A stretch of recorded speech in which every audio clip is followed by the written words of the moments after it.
For a generator, motion energy to electric energy, bewegingsenergie word elektrische energie. In other words, when I look at my diagram, there may be no cells, there may be no alternating current at all. The minute they're there, it's not a generator, then they've already got current, and we're looking at introducing current and not already having current available. So no cells and no alternating current. The questions that you can expect will focus around alternating current. Dit sal rondom wisselstroom gaan. In other words, motors expect direct. Alternator or generator expect alternating current. Vir jou motor verwag gelykstroom. Vir die generator verwag wisselstroom. And a twist in the tail now and then, but that's the most common. Right, because it's going to be an alternating current generator, let's look at the parts of the generator first. I'm going to need, as before, the north and the south pole, because I need magnets. And then I'm going to need a coil, and here comes the catch in the coil. When I go around, watch as I draw it, one of these ends up in a split ring, and that's part of it. It's fixed onto it. The sleepring is vas aan hom. The second side comes through. The conductor that I'm drawing now, watch carefully, does not touch that slip ring at all. It passes through the middle of the slip ring, but I can't draw it so that it doesn't look as though it's touching. But it passes through the middle and has its own slip ring. So literally, that's the slip ring of the one. If that was my arm, there's the slip ring. The second one comes and passes right through the middle of it and has its slip ring at the end. They don't touch each other. The long leg stays the long leg and the short leg stays the short leg. And then they obviously need to have the brushes next to them. So on the side there will be a brush and there will be a brush. The brushes and these arms never move, so they always remain in one position. Die borsels en die geleidingsdrade van die borsels af beweeg nie. Hulle bly basies in een posisie. Iets draai hierdie hele anker. This whole anchor is turned by something. And that something is either steam, wind, water, moving water, because we need this motion energy that we mentioned up here. So effectively, if this is going to turn in a clockwise manner, and if I represent this part of the coil as red, it's now on the right, now at the bottom, now on the left, and now at the top. In order to be able to do this, and because we can't always draw color in the exam papers, the coils are labeled so that, let's say, front green is A. Sorry, we'll get that darker. Let's just get it black. Front green is A. Back green is B. So front is A. Back is B. Front is A. Back is B. Front is A. Back is B. Then if I go to back red, front red. So back and front, back and front, back and front, which means I've effectively labeled my coil A, B, C, D.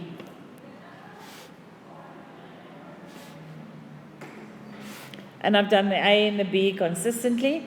Front green is always A. Front red is always D. Now we're going to allow this to turn.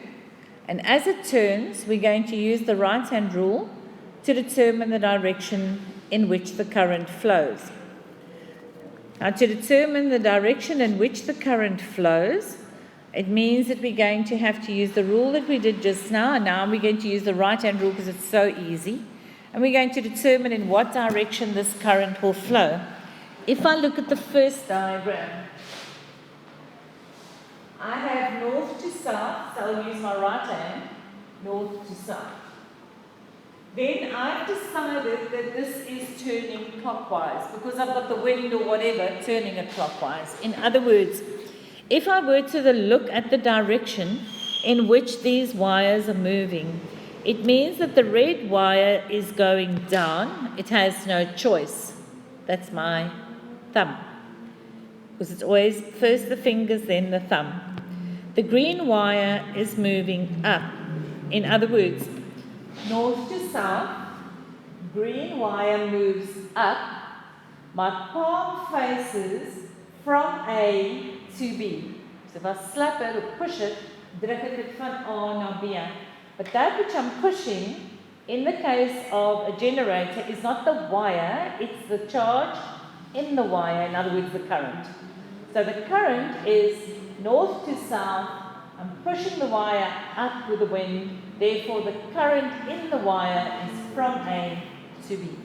So there's my current direction. Current direction is from A to B. Obviously, the other one must be forward, but let's double check it. So north to south for the red wire. Thumbs down because the red wire is moving down, meaning that my palm faces out of my paper and therefore shows me that the current will flow from C to D. So the current will effectively flow A to B to C to D. But now we have to remember that this is conventional current. Because we used our right-hand rule, we're indicating conventional current. Conventional current flows away from positive, and conventional current flows towards negative. In other words, if the conventional current is, according to that arrow, flowing away from A, it means that A must be positive. But A is green, and green is touching that brush, so that brush is positive. On the other hand, the conventional current is flowing towards D. Positiewe ladings beweeg na negatief toe. So if the current is flowing from C to D, it means that D must be negative. But D is red and touches that brush. So the top brush touching green is positive at this stage, and at the bottom it's negative. Let's look at the third position. That was 1, that's 2, that's 3, and that's 4. Let's look at position number 3. In position 3, the current is going to, we will have to determine the direction of the current again, because now we have to say it's still turning. There we indicated it clockwise.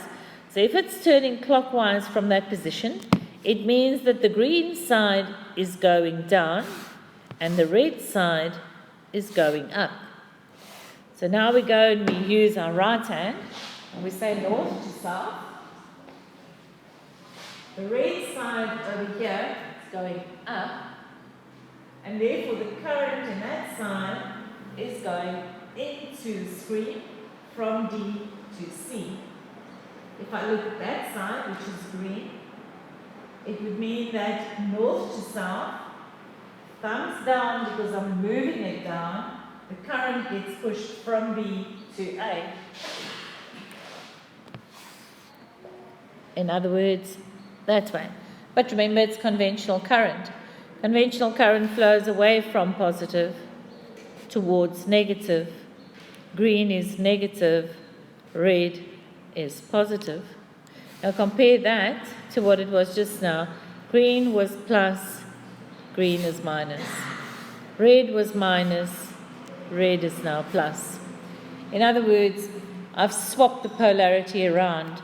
This brush is now negative, whereas just now it was positive.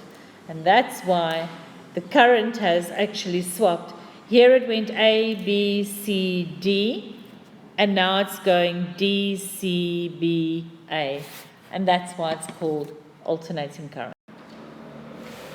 Because the coil cuts through the field in position 1 and 3, I expect to get a maximum potential difference and current. Expect to get a maximum potential difference and current. Whereas when I look at positions 2 and 4, in positions 2 and 4, there is 0 potential difference, 0 current. The conductor is not cutting through the field at all. In other words, if I were to take this and represent it on a graph, I would say on the graph, as a function of time in seconds, I could indicate potential difference in volts. Position 1 would be maximum. So because position 1 is a maximum value, I would start at the highest point. For position 2, there is no current. For position 3, there is current, but as you said, in the opposite direction. For position 4, there is no current, no potential difference. But that has to go back to position 1 again, so I end up at the top at position 1. So the graph that matches this set of drawings would be max, 0, max opposite, 0, and there means I've got back to that point. And that would be one full AC cycle, een volle wisselstroomsiklus. Say, for example, I had a similar situation, and I had north on the left, and I had south on the right. Okay? And with that north and south, I had the coil first in a vertical position, then in a horizontal position, then in a vertical position, and then lastly horizontal position again. Put your hands on the north-south and decide when there's a 0. There's a 0 when it's vertical. In other words, if I had to draw a graph for this one, I would say when it was vertical, 0. When it was horizontal, max. When it was vertical, 0. When it was horizontal, max opposite. When it was horizontal, 0. And there I would end with my AC cycle. So to decide whether it looks like a sine or a cosine graph would merely be determined by your first starting position. In this case, north here, south there, and vertical position, it starts with a 0. Alternatively, it would actually only mean that you're moving your vertical axis across. Now, what's the next thing that can happen? The next thing that can happen to try and confuse matters, and I don't think one must really use the word confuse, it's to take it a step further to see whether people have learnt it like a parrot to actually understand. And if you've seen what I've done and you've understood it, then right, the magnets have now been turned. They're north at the top, south at the bottom, and the coils are turning again. If we look at those two coils, in one case, there will be a maximum induced current and potential difference, and in the other case, there will be a 0 induced current and potential difference. It's for us to figure out which one. The induced current and the induced potential difference will be 0, because this part of the conductor is not cutting through the magnetic field lines, which are vertically down. It's moving parallel to them at that point. Where in this case, magnetic field lines, this part of the conductor is cutting through the field, and therefore the induced potential difference as well as the induced current will both be a maximum. So on the graph, it would have meant that in the vertical position, which was the first one, we would have a maximum value, whereas in the second horizontal position, it would be a 0 value. So one mustn't just learn vertical is, horizontal is. You must compare it to what the magnets look like in that position. So, I mean, they could even turn them at an angle, and you would know how to do it using the direction of the magnetic field.